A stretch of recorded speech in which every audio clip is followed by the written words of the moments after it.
Une session cruciale compte tenu de l'importance des textes qui seront examinés, mais aussi des enjeux afférents à l'action législative en termes notamment de contrôle et d'évaluation des politiques publiques. Une session qui intervient dans un contexte de flambée des prix, de haute vigilance sur les équilibres financiers et de reprise économique grâce à un effet de boost de l'investissement et de l'entrepreneuriat. Si la session précédente a été marquée par l'examen du projet de loi de finances, celle-ci traite de questions fondamentales ayant un intérêt stratégique comme les fondements de l'État social. Au menu de cette session parlementaire conditionnée par le poids des enjeux économiques et sociaux, 3 axes principaux seront abordés. 1. Le renforcement de la souveraineté sanitaire, énergétique et alimentaire nationale afin d'appuyer la sécurité stratégique du Royaume. 2. La poursuite des efforts visant à revitaliser l'économie et à booster l'investissement productif. Et 3.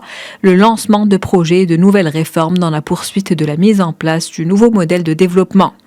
En matière de contrôle et d'évaluation des politiques publiques, le rapport annuel de la Cour des comptes et celui de l'évaluation des politiques publiques seront examinés. Le premier concerne la réforme de l'administration publique marocaine de 2018 à 2021. Le deuxième rapport d'évaluation de politique publique concerne l'eau. Un troisième rapport d'évaluation qui porte sur les politiques publiques relatives à l'approvisionnement des marchés devrait être publié s'il est achevé.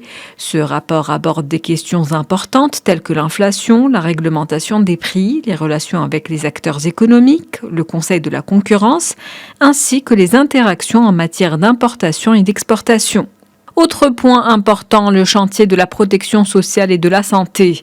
La Chambre des représentants s'apprête à examiner 6 textes de loi liés à la santé qui constituent les fondements de l'État social dans son volet santé et de la protection sociale. Mais cette session de printemps est aussi l'occasion pour les comités d'observation de poursuivre la discussion autour des rapports relatifs au réseau de distribution et de commercialisation des produits agricoles.